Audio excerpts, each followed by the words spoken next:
Father God, we bless you today for the life and legacy of Pepe, Lord God. Praying in her honor. I'm not even sad no more because I see the calling on her life is happening. I see the ministry on her life is happening. Hundreds celebrate Patience Price, the 18-year-old's life tragically taken in an accident just hours after prom early Saturday morning. Patience used to say, "Mama, I'm gonna make it big for you. Baby, if this what you said that you was gonna do, this ain't how I wanted it. This is not the big that I wanted, but this is the big that I will accept." Kimberly Jones overwhelmed by their love for her daughter. This is beautiful. This is God. This is grace. This is mercy. In the crowd of family, friends, classmates, teachers, and church members are the two girls who were also in the car that night. Me seeing her at her last, that hurt me more than anything. Nina was behind the wheel of the Mercedes-Benz that Georgia State Patrol says lost control while navigating a curve on Chapel Hill Road. She had minor injuries. I'm gonna do exactly what I know she would want, and that's to forgive, and that is to love. And she is welcome at my house anytime. I feel a little bit of regret and I miss her. The other teen, still on crutches, was taken to the hospital from the scene. Even though I was injured in the accident, I still came out to support her because I know she would have wanted me to be here today. While their lights are blown out, 3. patiences can never be dimmed. Move, God, amongst us, God, and move in us, God. Angelina Salcido, 11Alive News.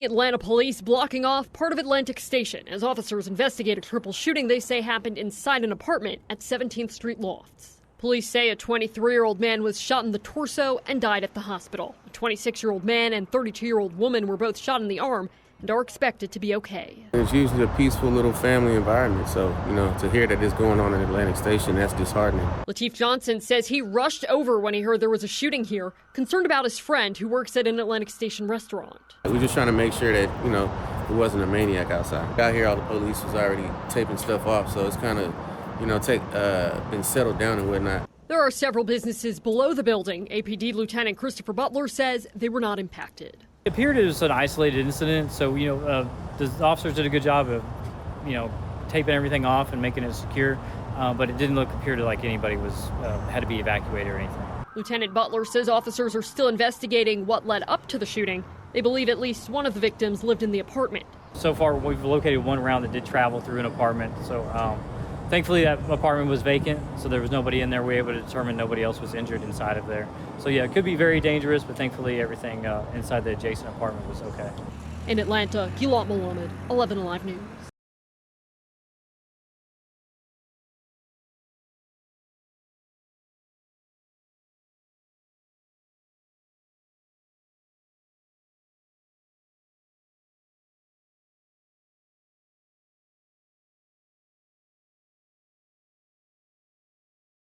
The Newton County Sheriff's Office says this is Laverace Cosby. Hey man, I'm in there. You see the gun in his hand as he approaches the front door of this home off Spring Hill Drive. You see Cosby cock the gun, then walk up, pulls on the storm door before walking away and yelling. The homeowner, who didn't want to be identified, says Cosby kept saying he is an American. She spotted him walking up her driveway Monday afternoon as she was wrapping up her lunch break. And when he saw me, he started yelling, I'm an American. So I came back in, called 911, let the garage door back down. A move that might have saved her life. And while I was talking to her, he came back up here and banging on the garage door. Well, still on the phone with the 911 dispatcher. I heard a shot first, and he came to the front door and rang the doorbell, and he shot the window out, yes. And kicked the window out of my husband's car, broke it. You can see where the bullet hit the console of her car and went through the passenger seat. You can see the shattered glass next to her husband's car and Cosby's blood on the door and headrest.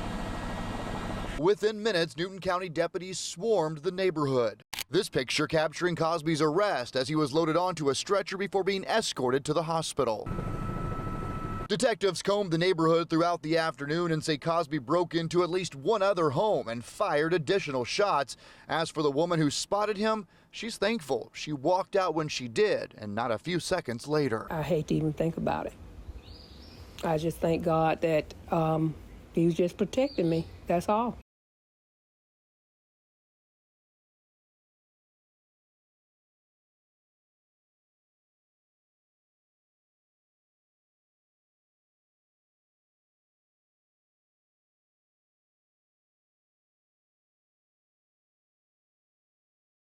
Yeah, so I received that message on Monday. I also received it twice more overnight, once at 6 p.m., again at 8 p.m. And the issue is that some people may be deceived by this because it kind of looks real. We know that police are now saying do not fall for it, do not click on any links, and most definitely do not make any payments. Let's give you guys at home a closer look at what this message is saying. If you see it today coming to your cell phone, it's claiming that you have an outstanding toll or parking violation. It lists a specific court day and time, and it even warns that immediate action is required in order to avoid a fine, your license being suspended, or even being arrested. So some of the messages even include this QR code or a link that says pay now. Police are saying that that is a trap. In fact, the city of South Fulton police posting a message to residents after they say their inbox has been flooded with questions surrounding this text. They say that they never send any type of citation via text message. You need to always receive those through an official channel before you make any type of payment, and that oftentimes these sketchy messages have typos and will include some sort of a threat. Now, officials warn that these scams are designed to kind of create a panic and urgency so that you react fast and you don't really verify what exactly or who exactly you are sending money to. They say if you get this text, just delete it and move on. I'm Stephanie Chaynock, 11Alive News.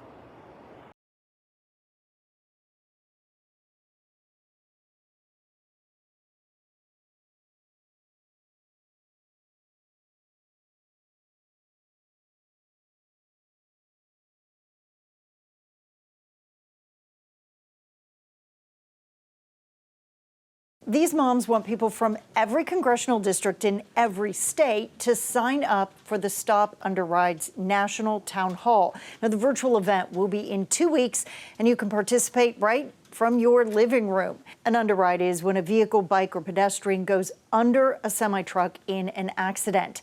These are often deadly crashes, but moms like Marianne Carr say they don't have to be.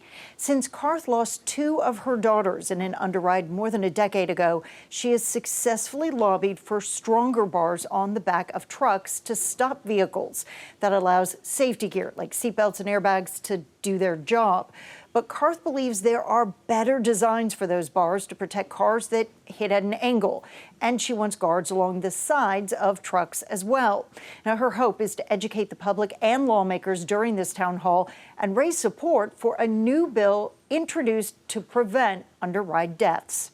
We'll start out with some opening remarks from some of the members of Congress that are behind this bill, show some of the video that shows with and without underride protection, and then break up into breakout rooms by state and have members of Congress go to their breakout room and meet their constituents face to face. Underrides kill about 600 people each year, but as 11Alive investigates has exposed, the actual number could be even higher. Why? Because states like Georgia don't track these kinds of crashes. The virtual town hall will be held Wednesday, April 15th at 8 p.m. If you want to sign up, text underride to 404-885-7600. That number again, 404-885-7600.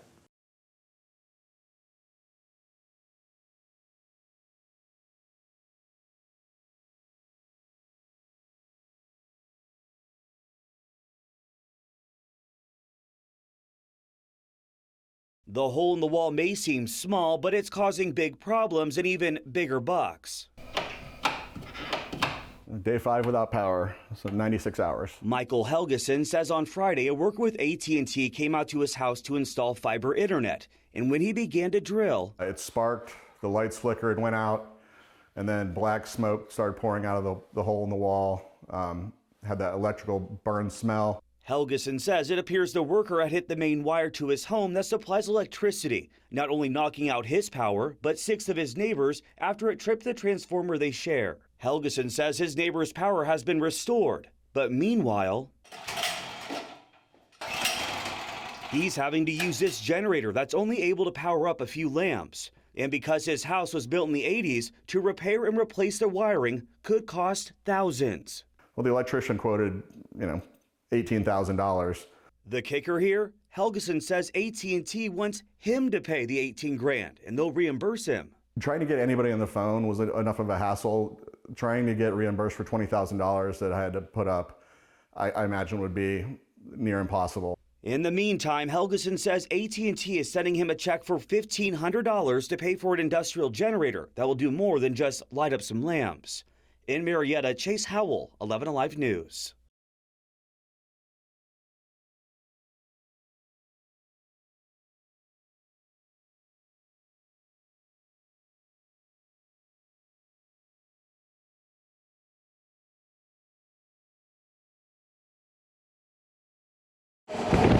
As the trains come rolling through, a better breeze is in the air. It's a whole revolutionary new fare collection system designed to make it a lot more easier and make it more reliable so that people can travel effortlessly. MARTA riders can now tap to pay on buses and trains, an exciting feature for Nevin Grinnell, MARTA's Assistant General Manager of Customer Experience.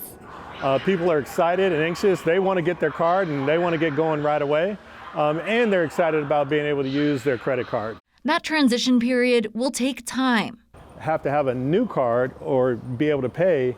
It does not work with the old card and the old system. So we wanted to open up those stations to make sure that people can move around effortlessly. Grinnell says the new fare gates are open for now to help ease the transition, but you should pay where you can.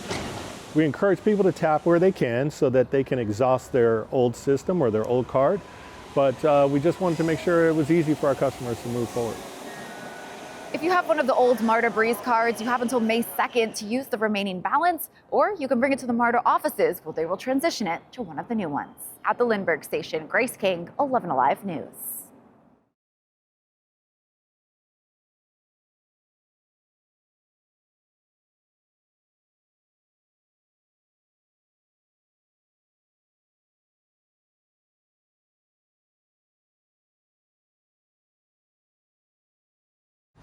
From breaking ground a year ago to building houses, this site has come a long way from the Bowen Homes complex. Roach infested and everything, and I was like, oh no, but I didn't care. I wanted somewhere to stay. I needed somewhere to stay. Atlanta native Waishika Epps was a single mother when she first moved into Bowen Homes, the city's largest public housing development. We made something out of nothing living in Bowen Homes. We were content and happy with the space that we were given. Epps had no shower to speak of and dealt with the project's crime-riddled past until it was demolished in 2009. Now, nearly 20 years later, plans call for nearly 2,000 units on 74 acres of land on the west side. Atlanta City Council just passed $2 million in funding to back the city's commitment to the project. Councilman Matt Westmoreland says the city's also taking advantage of a federal grant. Those new residential units can help support future grocery stores and coffee shops and health clinics. Atlanta Housing President and CEO Terry Lee says former Bowen Homes residents will have a say in how the development unfolds. They're at the table. We're making sure that we hear their voices and leveraging that information as we move forward. Phase 1 is expected to be completed by early next year, with Phase 2 not far behind. They'll combine for more than 250 homes, plans calling for 2,000 units in total, many of them at affordable rates. This project, along with many others, lean into that vision of making sure that we create and preserve housing opportunities for our residents here in the city. We're seeing history repeat itself, but at the same time, we're not getting left out this time.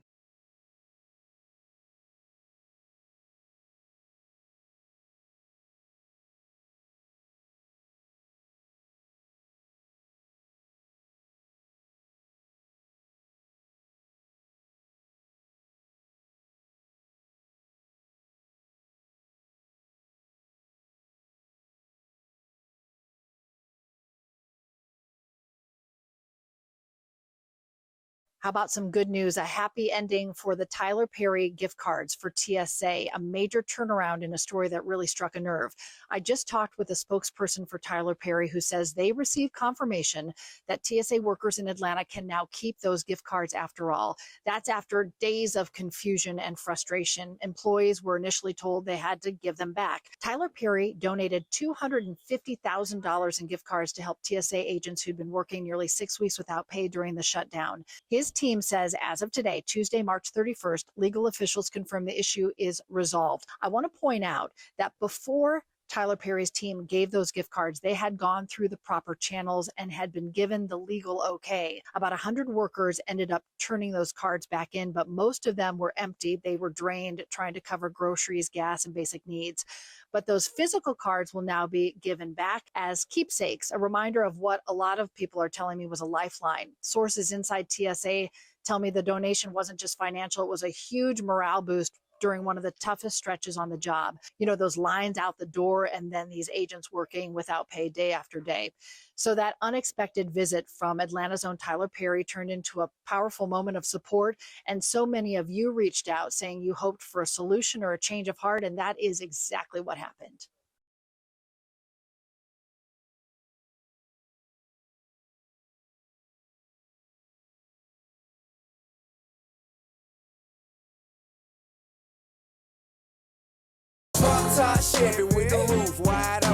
The sound is instantly recognizable. Booming bass, sharp hi-hats, and lyrics pulled straight from real life.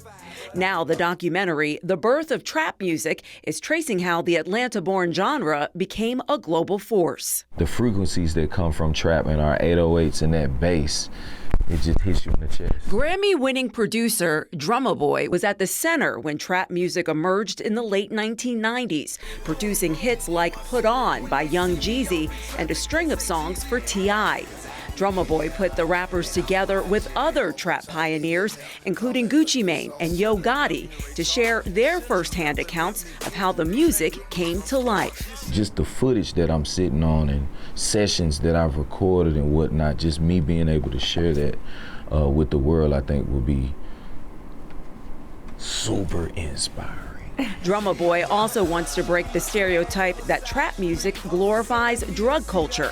The trap actually refers to places people fought to survive and make a way out. And what do you mean by calling yourself the refugees of trap music? They look at us as the refugees of the war on drugs and people that's trying to, you know, make the best and turn a nothing into something and doing something positive for the community. Drumma Boy says the future of trap lies in the hands of Future, the artist. Still one of the biggest trap artists in the game, and he continues to push the limit on what that sound is and you know, just how much fun that we can have.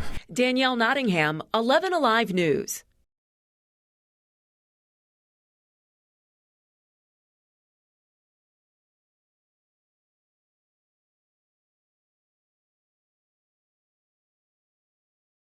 This right here is the reminder I needed today that the human race is empathetic, awesome, and hilarious. So earlier this week, I told you about this photo that was going viral of this sad and lonely looking Easter bunny at the Georgia Square Mall. It got a lot of people like myself all in their feels and started a lot of conversation about the heyday of malls. About how standing in line for photos with the Easter bunny or Santa Claus was such an amazing memory and brings back so much nostalgia, but it's something that kids today don't experience the same way. Anyway, it stirred up a lot of emotions, and I actually got a DM from Kristen Klingshirn with Q99.7's The Kristen Show. The picture stuck with her too, so much so that she and her co-host Ethan Cole made the hour trip from Atlanta to Athens to take photos with this Easter bunny. And these are the results. Absolutely hilarious, top tier, 10/10, no notes. Their Instagram caption is "No sad bunnies on our watch." There's a lot going on in the world right now. Things can feel really heavy, but things like this just remind me that we've got each other's backs. And the millennials will not stand for a sad Easter bunny in an empty mall.